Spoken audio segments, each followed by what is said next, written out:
നമസ്കാരം. ആദ്യം ഇന്നത്തെ പ്രധാന വാർത്തകളിലേക്ക് ഒരു തിന്നോട്ടം. സംസ്ഥാനത്ത് ഇടതുതരംഗം വൻ ഭൂരിപക്ഷത്തോടെ LDF അധികാരം തിരിച്ചുപിടിച്ചു. UDFന് ഒപ്പം നിന്നത് മലപ്പുറം, കോട്ടയം ജില്ലകൾ മാത്രം. അക്കൗണ്ട് തുറക്കാൻ BJP. നേമത്ത് രാജഗോപാൽ വിജയത്തിലേക്ക്. 8 മണ്ഡലങ്ങളിൽ NDA രണ്ടാമത്. പൂഞ്ഞാറിൽ PC ജോർജിന് അട്ടിമറി ജയം.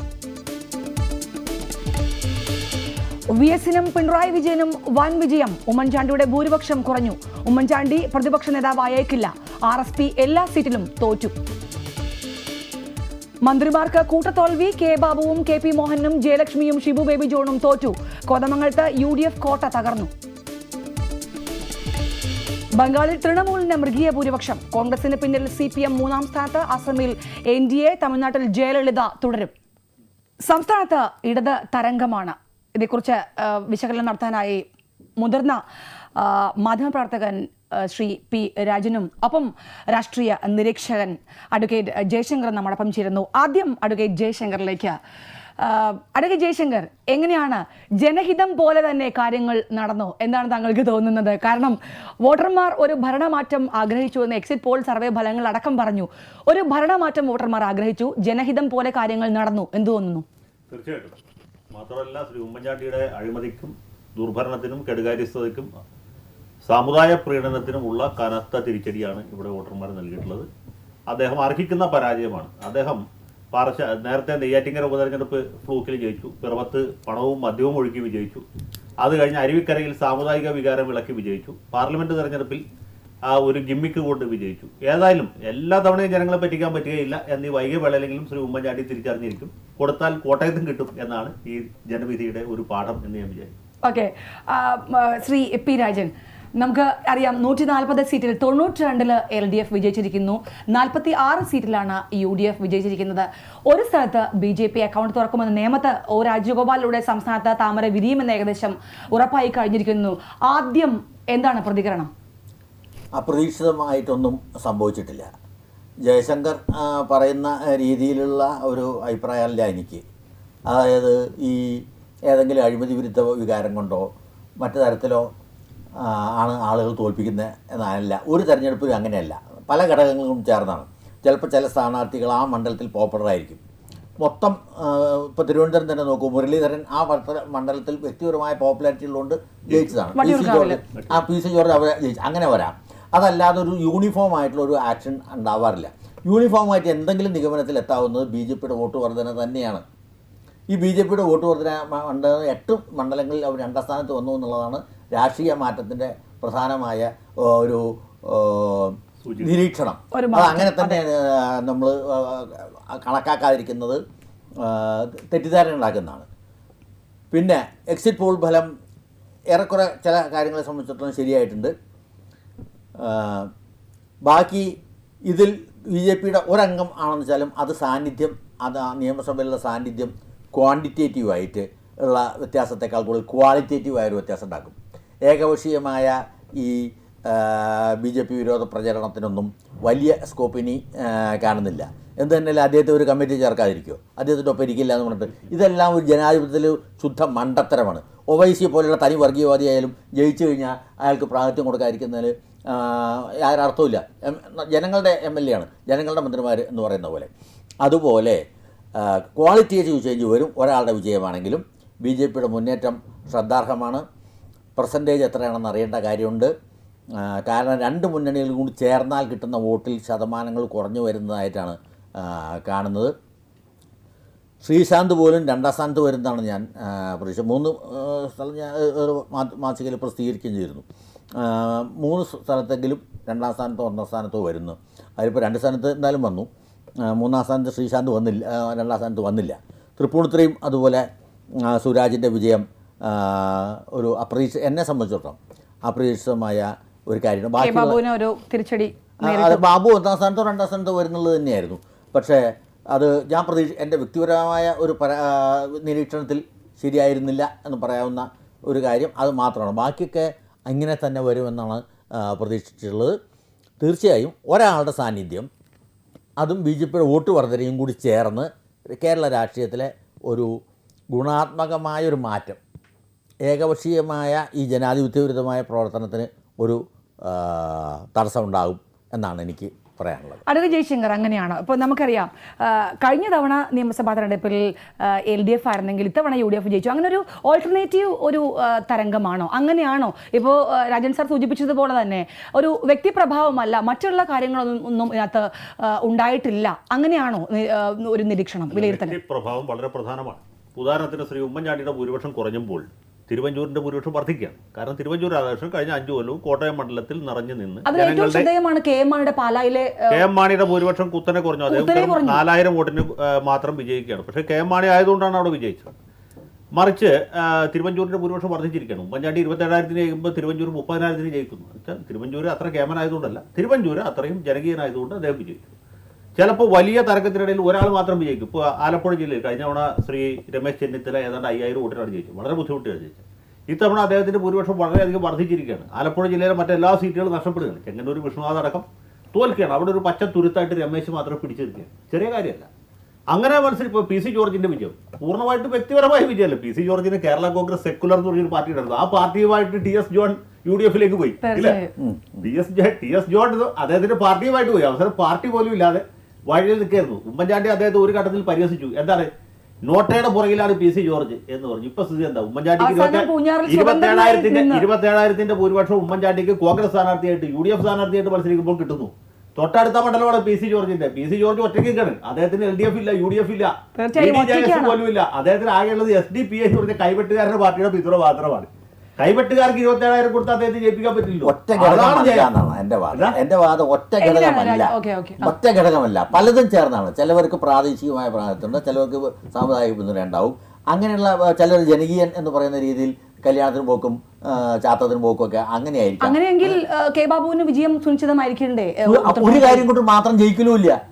കല്യാണത്തിന് പോയിട്ട് മാത്രം ഒരാൾ ജയിക്കില്ല. കല്യാണത്തിനും അടിയന്തരത്തിനും ചാത്തത്തിനും ഒക്കെ ബാബു കൃത്യമായിട്ട് പോയിക്കൊണ്ടിരുന്നു. അല്ല, അതുകൊണ്ട് മാത്രം ജയിക്കില്ല. പ്രത്യേകതയല്ലേ? നമ്മളൊക്കെ പോലെ തന്നെ വന്നപ്പോൾ ഇദ്ദേഹത്തിന്റെ കത്തിക്കൽ കഴിഞ്ഞു. തീർച്ചയായും ഒരു കാര്യത്തില് നമ്മുടെ ഈ മദ്യനിരോധനം, ഒപ്പം തന്നെ ബാർക്കോഴ വിവാദം, ഇതൊക്കെ പെരുമ്പാവൂരിലെ സ്ഥിതി കണ്ടില്ലേ? ജിഷ കൊലക്കേസ്, അതൊക്കെ അവിടെ എൽദോസ് കുന്നപ്പള്ളി വിജയിച്ചിരിക്കുന്നു. ഇതൊക്കെ ഈ ഒരു ജനങ്ങളെ മാറ്റി ചിന്തിക്കാൻ പ്രേരിപ്പിച്ച ഘടകം തന്നെയല്ലേ? ഒരു ഘടകമല്ലാന്ന് ഞാൻ പറഞ്ഞു. പല ഘടകങ്ങളും ചേർന്ന് ക്യുമുലേറ്റീവ് ഇഫക്റ്റ് ആണ് ഉണ്ടാവുന്നത്. വേറെ ഉദാഹരണം പറയാം. ഒരു നല്ല MLA ആയിരുന്നു ജോസഫ് വാഴക്കൻ. ആർക്കും ആക്ഷേപം പറയാൻ പറ്റില്ല. ജോസഫ് വാഴക്കൻ മാന്യനായ ഒരു MLA ആണ്. സഭ്യമായിട്ട് മാത്രമേ സംസാരിക്കുള്ളൂ, സീരിയസ് ആയിട്ട് മാത്രമേ കാര്യങ്ങളെ വിവരിക്കുള്ളൂ, ജനങ്ങളുടെ എല്ലാ വിഷയങ്ങളിലും കൂടെ ഉണ്ടായിരുന്ന ആളാണ്. പക്ഷെ അദ്ദേഹം തോറ്റിരിക്കുകയാണ്. തോറ്റെന്താ വെച്ചാൽ വളരെ ജനകീയനായ ഒരു സ്ഥാനാർത്ഥി എതിര് വന്നു. വളരെ നല്ലൊരു സ്ഥാനാർത്ഥി എതിര് വരുന്ന ഒരു പാവപ്പെട്ട വീട്ടിലെ ഒരു ചെറുപ്പക്കാരൻ, സ്വന്തമായിട്ട് 1 ഇഞ്ച് ഭൂമിയില്ല, വീടില്ല, കല്യാണം കഴിച്ചിട്ടില്ല, 30-39 വയസ്സായി. കല്യാണം കഴിക്കാത്ത സാമ്പത്തിക ബാധ്യത കൊണ്ടാണ്. എന്നിട്ട് അദ്ദേഹം ജനങ്ങളുടെ ഇടയിലേക്ക് ഇല്ല, ഞാനൊരു പാവപ്പെട്ടവനാണ്, എന്നെ നിങ്ങൾ വിജയിക്കും. ജനങ്ങൾ നോക്കിയപ്പോൾ വാഴക്കൻ മോശമായതുകൊണ്ട് അതൊരു വ്യക്തിപ്രഭാവമാണ്. വേറൊരു രീതിയിൽ അങ്ങനെയാണ് അവതരിപ്പിക്കുന്നതനുസരിച്ചാണ്. UDF മേൽക്കോയ്മയുള്ള മണ്ഡലമാണ്. ജോസഫ് വാഴക്കൻ കത്തോലിക്കനാണ് കൂടുതൽ. ഇയാൾ യാക്കോബക്കാരനാണ്. യാക്കോബക്കാർ കുറവാണ് മൂവാറ്റുപുഴയിൽ. പക്ഷേ ഇതൊന്നും അദ്ദേഹത്തെ ബാധിച്ചില്ല. അവസാനം അദ്ദേഹം വിജയിക്കുകയാണ്. ചെറിയ കാര്യമല്ല. നമ്മൾ ജോസഫ് വാഴക്കൻ ഒരു നല്ല നേതാവും നല്ല MLA-യുമാണ്. ആർക്കും ആക്ഷേപം പറയാനില്ല. ജോസഫ് വാഴക്കനെ കുറിച്ച് ഈ തെരഞ്ഞെടുപ്പ് പ്രഖ്യാപിക്കുന്നവരെയും മൂവാറ്റുപുഴക്കാർക്ക് നല്ല അഭിപ്രായമാണ്. ഇപ്പോഴും നല്ല അഭിപ്രായമാണ്. ഒരു വോട്ടർ പറഞ്ഞ എങ്ങനെയാണ് മൂവാറ്റുപുഴയാക്കിയത് വാഴക്കനാണ്, പക്ഷെ വോട്ട് എൽദോറ്റാണ്.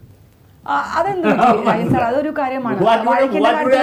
KM മാണിയുടെ കാര്യത്തിലും കെ ബാബുവിന്റെ കാര്യത്തിലും ഒക്കെ ആ ഒരു സംശയം ജനങ്ങൾക്ക് സ്വാഭാവികമായും കടന്നുകൂടാവുന്നതല്ലേ?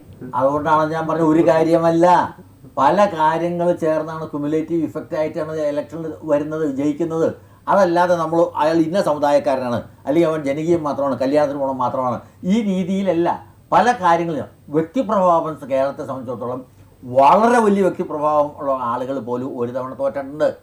EMS പാർലമെന്റിൽ എന്നേക്കാൾ കൂടുതൽ ചരിത്രം അറിയുന്ന ആളാണ് ജയശങ്കർ അറിയാം. കാരണം ആരും തോറ്റുണ്ട്. എന്തിന് ഇപ്പോൾ കൊണ്ടു നടക്കുന്ന ജയശങ്കർ വരെ കൊണ്ടു നടക്കുന്ന നമ്മുടെ അച്യുതാനന്ദൻ, എനിക്ക് വലിയ ഉപകാരമൊന്നുമില്ല, അദ്ദേഹം തോറ്റിട്ടുണ്ട്. മരാരിക്കുളത്ത് ഇങ്ങനെ വലിയ വലിയ ആളുകളെ എന്ന് പറഞ്ഞ് കൊണ്ടു നടക്കുന്ന ഉമ്മൻചാണ്ടി തോറ്റട്ടേ ഇല്ല. അഴിമതിയുടെ പ്രതിരൂപം എന്ന് ജയശങ്കർ പലവണ പറഞ്ഞ ആൾക്കാർ, അഴിമതി ഒന്നും ജനങ്ങൾ അങ്ങനെ നോക്കുന്നതല്ല. എന്നിട്ടും ഉമ്മൻചാണ്ടി തോറ്റിട്ടില്ല. അപ്പം ചില മണ്ഡലങ്ങളുടെ കുത്തക, ചില സമുദായ ഇക്വേഷൻസ്, ഇതെല്ലാം ചേർന്നിട്ടാണ് നമ്മൾ വോട്ട് ചെയ്യുന്നത്. നമ്മളും അങ്ങനെയൊക്കെ തന്നെയാണല്ലോ. ഒരേ കാര്യത്തിൽ എല്ലാ കാര്യങ്ങളും ചേർന്നിട്ടല്ലേ നമുക്ക് എല്ലാ ദിവസവും ഒരേപോലെ ദുഃഖവും ഒരേപോലെ സന്തോഷമാണോ? അല്ലല്ലോ. ഇതുപോലെ തന്നെയാണ്. അതല്ല സാർ, ഒരു കാര്യം UDF-ന് പൊതുവെ പല UDF കോട്ടകളും LDF പിടിച്ചെടുക്കുന്ന കാര്യം, തൃശ്ശൂർ പ്രത്യേകിച്ച് കോതമംഗലം UDF-ന്റെ ഒരു ശക്തി കേന്ദ്രമാണ്. അവിടെ പോലും UDF-ന് വിജയിക്കാൻ സാധിച്ചില്ല എന്നുള്ളത് കോതമംഗലത്തിന്റെ കാര്യം വേറെയാണ്. ഇപ്പൊ മൂവാറ്റുപുഴയുടെ കാര്യം പറഞ്ഞു, നല്ലൊരു MLA ആണ് വാഴക്കൻ, എന്നിട്ട് തോറ്റുപോയി. കോതമംഗലത്തെ കാര്യം മറിച്ചാണ്. മൂവാറ്റുപുഴയേക്കാളും വലിയ കോട്ടയാണ് കോതമംഗലം.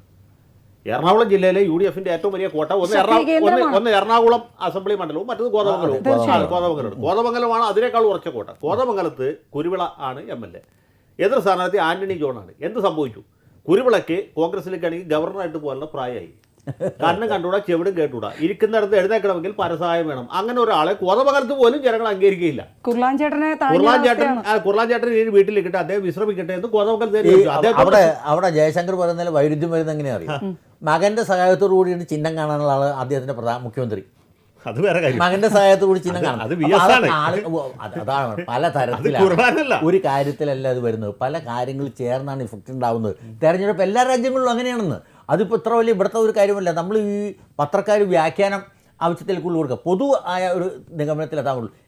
ഈ ഗവൺമെൻറ്റിന് എതിരായിട്ടുള്ള വികാരം തന്നെയാണ്, LDF-ന് തന്നെയാണ്. അങ്ങനെയല്ല ഇലക്ഷൻ ചോദിച്ചുള്ളൂ. അതല്ലാത്ത ഒരു രാഷ്ട്രീയ വികാരം എന്ന് പറയുന്നത് BJP-യുടെ വോട്ട് വർധനയാണ്. അവർ 8 സ്ഥലത്ത് രണ്ടാമതെത്തി എന്നുള്ളതും അതൊരു നിർണായകമായ കാര്യമാണ്. മറ്റേതെങ്കിലും പാർട്ടി അങ്ങനെ ഈ രീതിയിൽ മത്സരിച്ച രണ്ടാം സ്ഥാനത്ത് വരുമെന്ന് എനിക്ക് സംശയമുണ്ട്. അപ്പോൾ താങ്കൾ പറയുന്ന പോലെ തന്നെ BJP-യുടെ വോട്ട് വർധന കോൺഗ്രസിന്റെ വോട്ടിൽ നിന്ന് പോയതാണ്. തീർച്ചയായിട്ടും കുറഞ്ഞിട്ടുണ്ട്. തീർച്ചയായിട്ടും കോൺഗ്രസിന് വോട്ട് ചെയ്തവർ BJP-ക്ക് ചെയ്തിട്ടുണ്ട്. അത് ചില സ്ഥലത്ത് അങ്ങനെയാണോ എന്നും സംശയിക്കണം. മൈക്രോ ആയിട്ട് നമ്മൾ പഠിച്ചാലേ പറ്റുള്ളൂ. ചില സ്ഥലത്ത് മറിച്ചും വന്ന് കാണാം, ചില പർട്ടിക്കുലർ ഏരിയയിൽ, ചില മണ്ഡലങ്ങളിൽ. അതുകൊണ്ടാണ് യൂണിഫോം പാറ്റേണില്ലാത്ത ഈ ഇലക്ഷനെ സംബന്ധിച്ചിടത്തോളം എല്ലാവരും അൺപ്രഡിക്റ്റബിൾ ആണെന്ന് പറയാനുള്ള ഒരു കാര്യം. രണ്ടത്താണ് ഈ ചരിത്രത്തിന്റെ ഭാഗമായി. അതെ. അഡ്വക്കേറ്റ് ജയശങ്കർ, ഇപ്പോൾ നമുക്കറിയാം 92 സീറ്റിലാണ് LDF മുന്നിട്ട് നിൽക്കുന്നത്. 46 സീറ്റ് UDF-നാണ് 140. NDA ഒരു സ്ഥലത്ത് നേമത്ത് O രാജഗോപാലൂടെ. 2011 LDF-ന് 98 സീറ്റായിരുന്നു. അങ്ങനെയെങ്കിൽ ഇപ്പോൾ LDF വൻ വിജയം, ചരിത്ര വിജയം എന്നൊക്കെ പറയുമ്പോഴും, കേരളത്തിൽ LDF തരംഗം എന്നൊക്കെ പറയുമ്പോഴും 2011 അപേക്ഷിച്ച് നോക്കുകയാണെങ്കിൽ ഇതൊരു കുറവല്ലേ? ശരിക്കും പറഞ്ഞാൽ 2006 അപേക്ഷിച്ച് ഏതാണ്ട് 6 സീറ്റിന്റെ കുറവുണ്ടായിട്ടുണ്ട്. പക്ഷേ 2006 സാഹചര്യം അല്ല ഇപ്പോൾ ഉള്ളത്. 2006 സാഹചര്യം എന്തായിരുന്നു? 2006 മുസ്ലിം കമ്മ്യൂണിറ്റി പൂർണ്ണമായിട്ടും UDF-ന് എതിരായിരുന്നു. PK Kunhalikutty കുറ്റിപ്പുറത്ത് തോൽക്കുന്നു, ET Muhammad Basheer Tirur തോക്കുന്നു, MK Muneer മങ്കടയിൽ തോക്കുന്നു, Perinthalmanna സീറ്റിൽ ആദ്യമായിട്ട് മുസ്ലിം ലീഗ് തോൽക്കുന്നു. അത്ര വലിയ ഒരു മുസ്ലിം വിരോധമുണ്ടായിരുന്നു ആർക്ക്? UDF-നോട്. അങ്ങനെയാണ് ജയിച്ചത്. MK മുനീറും PK കുഞ്ഞാലിക്കുട്ടിയും തോക്കാൻ ചെറിയ കാര്യമല്ല. ET മുഹമ്മദ് ബഷീർ തോറ്റു. സദ്ദാം ഹുസൈൻ അതിനൊക്കെ വളരെ മുമ്പാണ്. അതെ, അങ്ങനെ അത് 91-ലാണ്. അപ്പോൾ അങ്ങനെ ഒരു സാഹചര്യത്തിലായിരുന്നു. മാത്രമല്ല, അന്ന് LDF-ലുണ്ടായിരുന്ന പല പാർട്ടികളും ഇപ്പോഴില്ല. അന്ന് വീരേന്ദ്രകുമാറിന്റെ പാർട്ടി ഉണ്ടായിരുന്നു, വികാരപരമായിട്ടൊന്നും ഉണ്ടായിരുന്നില്ല, ഒന്നും ഉണ്ടായിരുന്നില്ല. 2011 LDF-ന് 98 സീറ്റായിരുന്നു. ഞാൻ പറഞ്ഞ 2006 കാര്യമാണ്. 2011 കുറവായിരുന്നു. 2011 പ്രതിപക്ഷത്തായില്ല. തീർച്ചയായിട്ടും 2006 98 സീറ്റ് കിട്ടുമ്പോൾ RSP ഉണ്ടായിരുന്നു, വീരേന്ദ്രകുമാർ ഉണ്ടായിരുന്നു. അവരൊക്കെ പോയില്ലേ? അവരൊക്കെ ഇല്ലാഞ്ഞിട്ട് പോലും, അവരാരും ഇല്ലാഞ്ഞിട്ട് പോലും ഇത്ര സീറ്റ് കിട്ടി. ചെറിയ കാര്യം. തീർച്ചയായും അത് തന്നെയാണോ ഒരു ശരിക്കും പറഞ്ഞാൽ? അങ്ങനെയാണെങ്കിൽ ഇത്തവണത്തെ ഒരു മുന്നേറ്റമായി കണക്കാക്കാൻ പറ്റുമോ? ഒരു ചെറിയൊരു തളർച്ച എന്താണ്? നേരത്തെ ജയശങ്കർ ഈ കാര്യത്തിൽ ജയശങ്കർ പറഞ്ഞത് ശരിയാണ്. ഇപ്പോൾ ചെറിയൊരു മുന്നേറ്റമേ ഉള്ളൂ.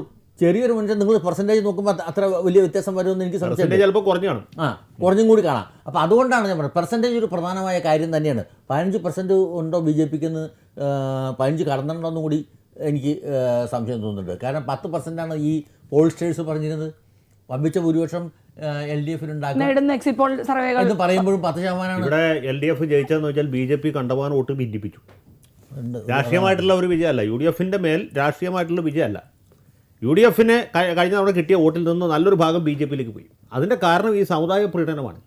UDF എന്ന് പറഞ്ഞാൽ ഒരു ക്രിസ്ത്യൻ മുസ്ലിം മുന്നണിയായിട്ട് മാറി. അപ്പോൾ ഹിന്ദുക്കളുടെ ഇടയിലുണ്ടായ വലിയ അതിർത്തി. ഞാനൊരു ഉദാഹരണം പറയാം. കാട്ടാക്കട മണ്ഡലം നോക്കിയാൽ മതി. കാട്ടാക്കടയിൽ ശക്തൻ മത്സരിക്കുന്നു. കൃഷ്ണദാസാണ് BJP-യുടെ സ്ഥാനാർത്ഥി. IB സതീഷ് എന്ന് പറഞ്ഞ ഒരാൾ CPM-ന്റെ സ്ഥാനാർത്ഥിയായിട്ട് മത്സരിക്കുന്നു. ഈ അവസാനം രണ്ടാമത് പറഞ്ഞ രണ്ടുപേരും നായർ സമുദായക്കാരാണ്. ശക്തൻ ക്രിസ്ത്യൻ നടനാണ്. അപ്പോൾ സാമുദായികമാണ്. കൃഷ്ണദാസ് 3ാം സ്ഥാനത്തേക്ക് പോകുമ്പോൾ IB സതീഷ് ജയിക്കുന്നു. പാറശാല നോക്കുക. പാറശാലയിൽ AT ജോർജാണ് സ്ഥാനാർത്ഥി. ജോർജിനെ നിർത്തരുതെന്ന് സുധീരൻ പറഞ്ഞതാണ്. സുധീരൻ പറഞ്ഞത് കേൾക്കാതെ ശശി തരൂരിൻ്റെ ശുപാർശയിലാണ് അദ്ദേഹത്തിന് സീറ്റ് കൊടുത്തത്. ശശി തരൂരിന് ഇത് നോക്കേണ്ട ആവശ്യമില്ലല്ലോ. ശശി തരൂരിനെ നോക്കേണ്ട ആവശ്യമില്ല, അദ്ദേഹം ഡൽഹിയിൽ സുഖമായിട്ടിരിക്കുന്നു. AT ജോർജ് മത്സരിക്കുന്നു, ക്രിസ്ത്യൻ നാടനാണ്. ഹരീന്ദ്രൻ എന്ന് പറഞ്ഞ ആളാണ് CPM-ൻ്റെ സ്ഥാനാർത്ഥി. ഹരീന്ദ്രൻ നായരാണ്. BJP കിട്ടേണ്ടിരുന്ന വോട്ടുകൾ കൂടി ഹരീന്ദ്രനിലേക്ക് പോകുന്നു. ഹരീന്ദ്രൻ വലിയ ഭൂരിപക്ഷത്തിൽ ജയിക്കുന്നു. തീർച്ചയായും ഇത് BJP-ക്കാർ വോട്ട് മറിക്കുന്നതല്ല, BJP-ക്ക് അന്യഥാ ചെയ്യുമായിരുന്ന ഒരു വിഭാഗം ആളുകൾ വോട്ട് മാറ്റി അങ്ങനെയാണ് സംഭവിക്കുന്നത്. 10 ഇടങ്ങളിലെങ്കിലും ശരിക്കും BJP മുന്നേറ്റം നടത്തിയിട്ടുണ്ട്. 10 സ്ഥലങ്ങളിലെങ്കിലും അവിടെ ഒരു BDJS BJP കൂട്ടുകെട്ട് വളരെയധികം ശക്തമായിരുന്നുകൊണ്ടാണോ അതിനൊരു? അതും ഒരു കാരണം തന്നെയാണ്, മുഴുവനല്ല, അതും ഒരു കാരണം തന്നെയാണ്. പിന്നെ നമ്മളിത് പറയുമ്പോൾ അഴിമതി വിരുദ്ധം എന്ന് പറയുമ്പോൾ സരിത പ്രധാനമായ ഒരു സരിതയുടെ സ്പോൺസറായിരുന്നു ഗണേശൻ, സഖാവ് ഗണേശൻ. പിന്നെ മാണിയേക്കാൾ വലിയ മാണിയായിട്ടുള്ള ഇയാൾ ആന്റണി രാജു, ഇവരെല്ലാം ബാലകൃഷ്ണപിള്ള, ഇവരെല്ലാം അണിനിരത്തിയിട്ടാണ് നിങ്ങൾ ഈ പറയുന്നത്. അപ്പോൾ അതുകൊണ്ടാണ് ഞാൻ ഒരു പ്രശ്നമല്ല ഉണ്ടാകുന്നത്. മൊത്തം ഒരു ഗവൺമെൻറ് വികാരമുണ്ട്, അത് ശരിയാണ്, ആ ഗവൺമെൻറ് വികാരം പ്രതിഫലിക്കും. അതല്ലാതെ ഏതെങ്കിലും ഒരു ഇഷ്യൂ ആണ്, ഏതെങ്കിലും ഒരു സ്ഥാനാർത്ഥി തോറ്റാൽ ഉടനെ അവനെ ചവിട്ടി താഴ്ത്തുക എന്നത് രാഷ്ട്രീയത്തിൽ അത് ശരിയായ ഒരു രീതിയായിട്ട് എനിക്ക് അവനോടുള്ള വിരോധം തീർക്കാൻ അത് ആളുകൾക്ക് ഉപകരിക്കാം.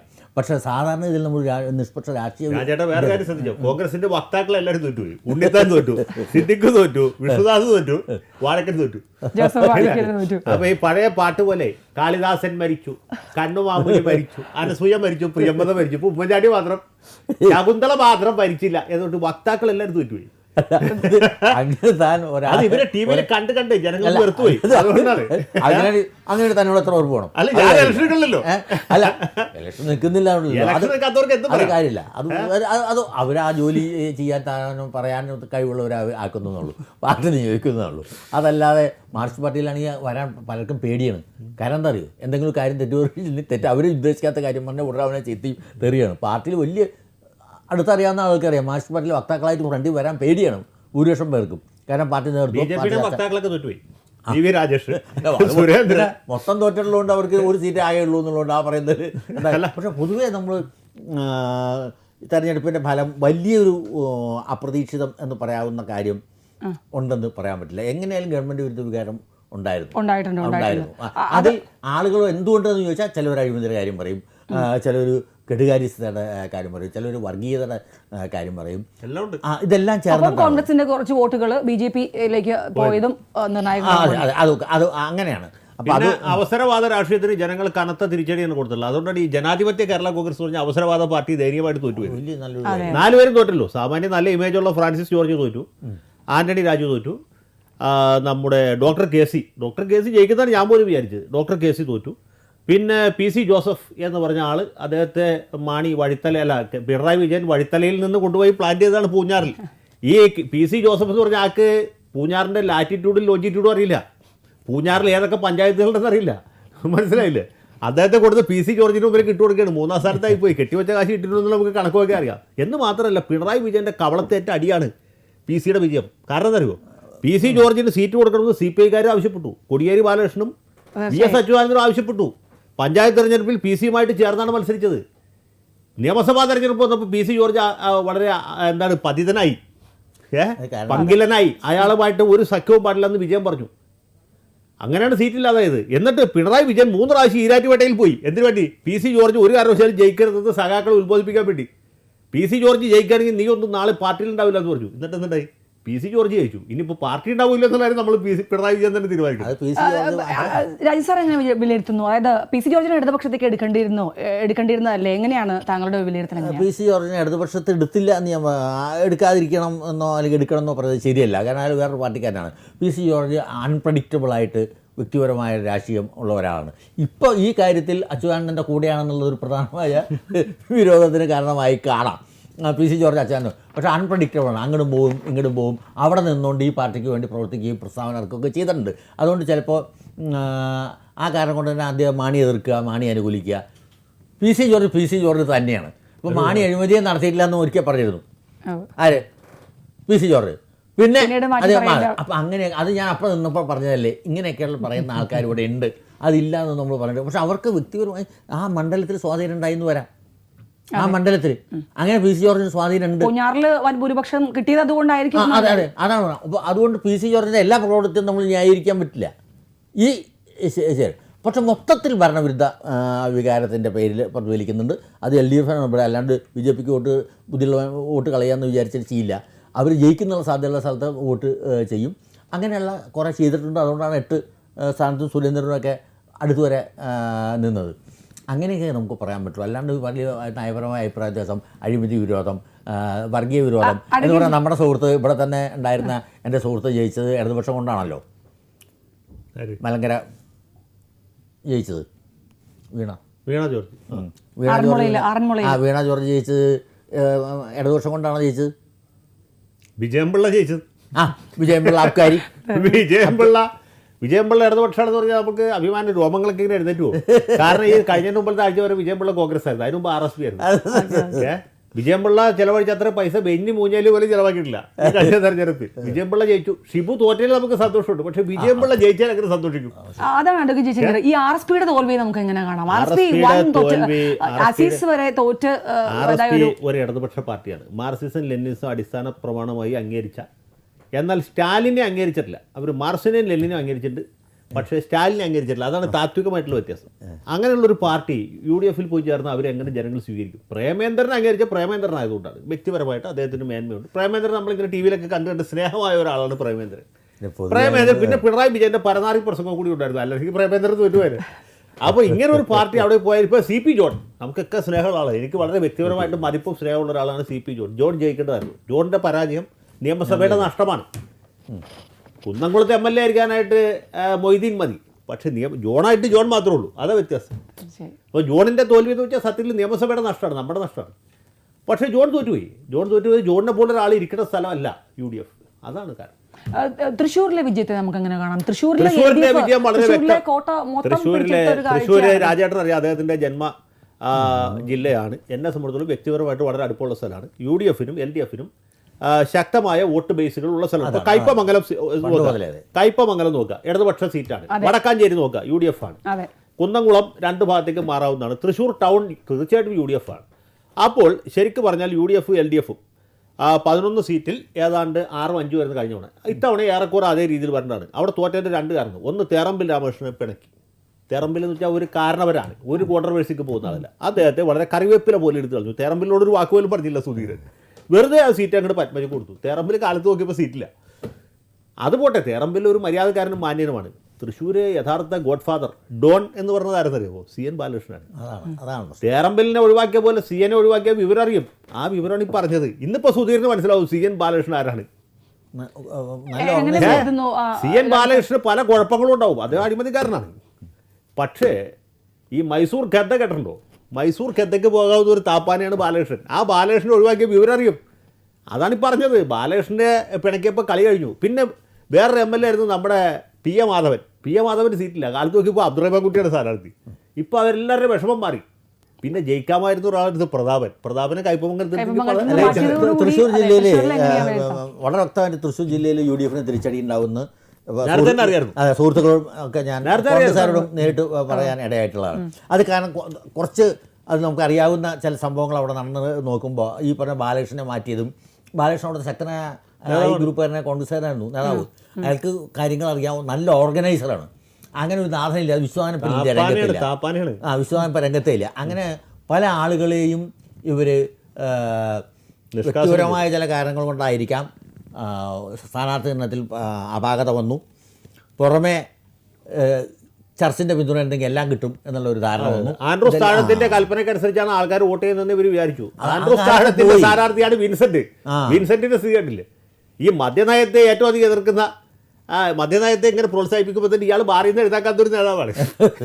പറഞ്ഞ മനസ്സിലായില്ല. അങ്ങനെയുള്ള ആളുകൾ മദ്യനയത്തെ പറ്റി വിൻസെന്റ് പ്രസംഗിക്കുന്നു. ഞാനത് നേരത്തെ പറഞ്ഞാണ്, വിൻസെന്റ് ആണ് മദ്യനയം പറയുന്നത്.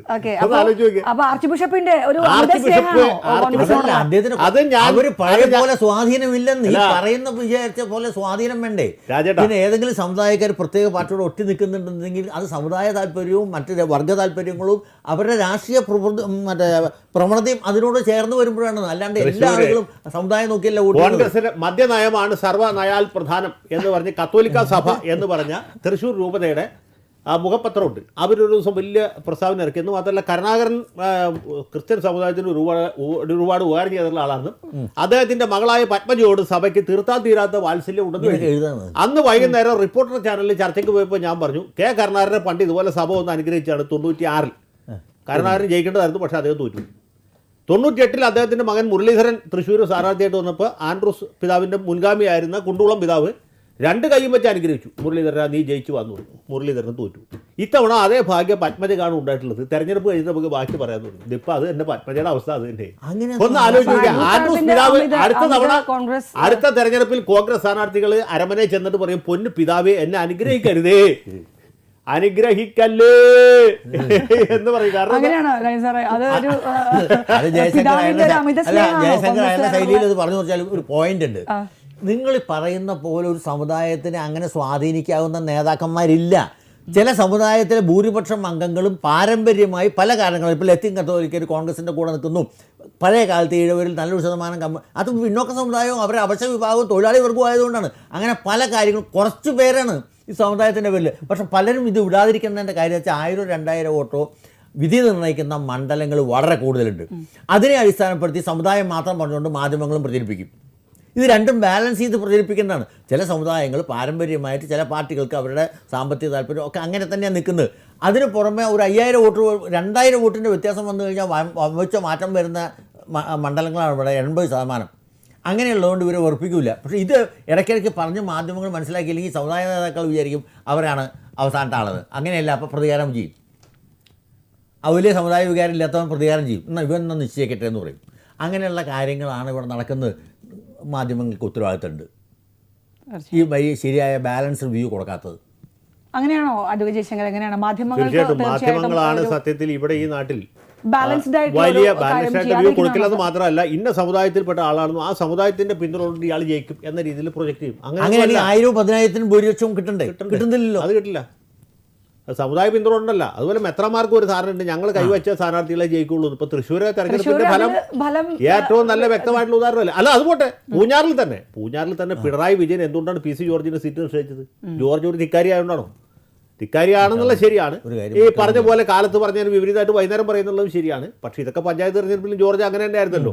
പഞ്ചായത്ത് തെരഞ്ഞെടുപ്പിൽ ഇല്ലാത്ത എന്ത് പതിത്വമാണ് ഈ നിയമസഭാ തെരഞ്ഞെടുപ്പിൽ ജോർജിന് ഉണ്ടായെന്ന് വെച്ചാൽ വളരെ വ്യക്തമാണ്. കാഞ്ഞിരപ്പള്ളി മെത്രാൻ മാർക്സിസ്റ്റുകാരനാണ്, മറ്റത് കോൺഗ്രസ് പോലെ മാർക്സിസ്റ്റുകാരനായ മെത്രാനാണ് മാർ മാത്യു അറക്കൽ. അദ്ദേഹമാണ് ദീപിക പത്രം പണ്ട് മറ്റേ ഫാരീസ് അബൂബക്കർക്ക് വിറ്റത്. ഫാരീസ് അബൂബക്കർ വഴിക്ക് പിണറായി വിജയനെ സ്വാധീനിച്ചു. അദ്ദേഹം പറഞ്ഞു PC ജോർജ് മഹാവൃത്തിയായിട്ടവനാണ് അയാൾക്ക് സീറ്റ് കൊടുത്തിരുന്നത്. മെത്രാൻ പറഞ്ഞാൽ പിന്നെ പിണറായിക്ക് അപ്പീലില്ലല്ലോ. മെത്രാൻ്റെ വാക്ക് കേട്ട് പിണറായി വിജയൻ സീറ്റ് നിശ്ചയിച്ചു. മെത്രാൻ വിചാരിച്ചാൽ 10 വോട്ടിട്ടില്ല. അരമനയിലെ കുശിനിക്കാരൻ പോലും മെത്രാൻ പറഞ്ഞ കേൾക്കില്ല. പറഞ്ഞ മനസ്സിലായില്ലേ? മെത്രാൻ പറഞ്ഞതിന് എതിരായിട്ടേ ചെയ്യുള്ളൂ. അതാണ് PC ജോർജ് ജയിച്ചത്. ഇനി ആരെ എതിര് മത്സരിച്ച ആരാന്നറിയാമോ? ജോർജ് കുട്ടി ആഗസ്തി എന്ന് പറഞ്ഞ ഒരാളാണ്. അത് മാണിയോട് പറഞ്ഞിട്ട് മെത്രാൻ സീറ്റ് മേടിച്ചു കൊടുത്തതാണ്. ഇയാൾ മാണി ഗ്രൂപ്പുകാരനെ അല്ല. മാണി ഗ്രൂപ്പിൽ നിന്ന് മത്സരിക്കാൻ നല്ല മിടുക്കന്മാരവിടെ ഇഷ്ടംപോലെ ഉണ്ട്. പ്രിൻസ് ലൂക്കോസ് ഉണ്ട്, മറ്റേ ജോബ് മൈക്കിൾ ഉണ്ട്. ഇവർക്ക് ആർക്ക് സീറ്റ് കൊടുത്തില്ല. അവർക്ക് ആർക്ക് സീറ്റ് കൊടുക്കാതെ മാണി കാശ് മേടിക്കുമെന്ന് അറിയില്ല, മേടിച്ചാണ്. ജോർജ് കുട്ടി ആഗസ്തി സുവിശേഷ പ്രസംഗനാണ്. മാണി ഗ്രൂപ്പായിട്ട് ഒരു ബന്ധമുള്ള ആളല്ല. അയാൾ സുവിശേഷം പ്രസംഗിച്ചു, ഇയാൾ രാഷ്ട്രീയം പ്രസംഗിച്ചു. PC ജോർജ് രാഷ്ട്രീയം പറഞ്ഞു, മറ്റേ സുവിശേഷം പറഞ്ഞു. ആളുകൾ സ്വാഭാവികമായിട്ടും PC വോട്ട് ചെയ്തു. സുവിശേഷത്തിനല്ല ഇവിടെ ഡിമാൻഡ്, രാഷ്ട്രീയത്തിനാണ്. തീർച്ചയായും ഈ PC ജോർജിന്റെ ഈ ഒരു വിജയം എന്താണ് ഇടതുപക്ഷത്തിന് നൽകുന്ന ഒരു പാഠം? PC ജോർജിന്റെ വിജയം പിണറായി വിജയനാണ്. അദ്ദേഹം എന്തായാലും പഠിക്കില്ല. പിണറായി വിജയന്റെ കവളത്തേറ്റ അടിയാണ് PC-യുടെ വിജയം. കാരണം PC-യെ പോലെ തിരികെ എത്താം അഡ്വക്കേറ്റ് ജയശങ്കർ. ഇപ്പോൾ PP Thankachan UDF convener PP Thankachan telephone ലൈനിൽ ചേർന്നു. ശ്രീ PP തങ്കച്ചൻ, തോൽവി സമ്മതിക്കുന്നോ UDF?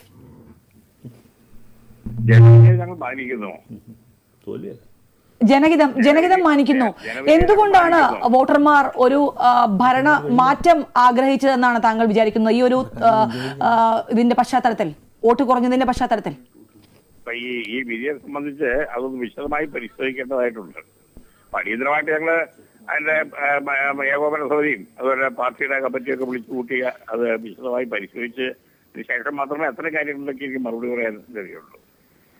എന്തായാലും പാർട്ടിയുടെ ഭാഗത്തുള്ളതായിട്ടുള്ള വീഴ്ചകളും തെറ്റുകളും വീഴ്ചയ്ക്ക് ശേഷം അതൊക്കെ തിരുത്തി ഈ ഇന്നത്തെ യോജിപ്പോടുകൂടി തന്നെ മുമ്പോട്ടേക്ക് പോകാനാണ് ഞാൻ ഉദ്ദേശിക്കുന്നത്.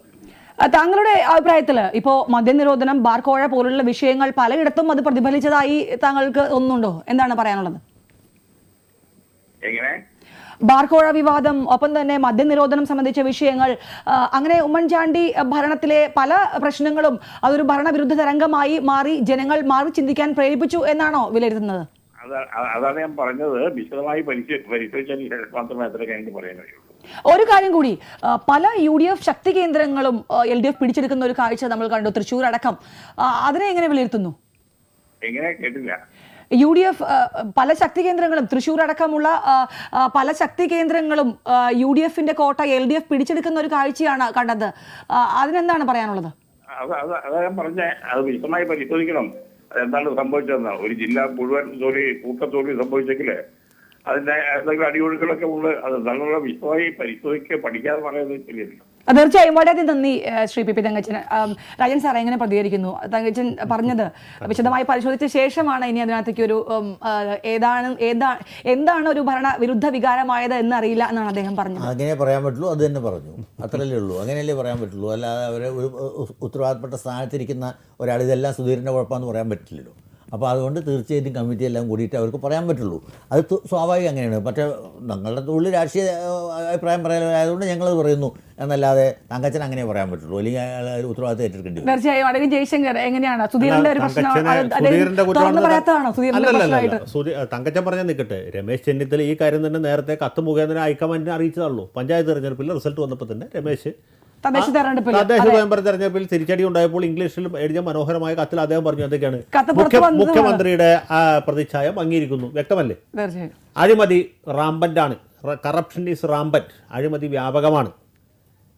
ഭൂരിപക്ഷ സമുദായത്തിനിടയിൽ സർക്കാരിന്റെ പ്രതിച്ഛായം അംഗീകരിക്കുന്നു. അതല്ലേ BJP ഇത്ര കയറി വന്നത്.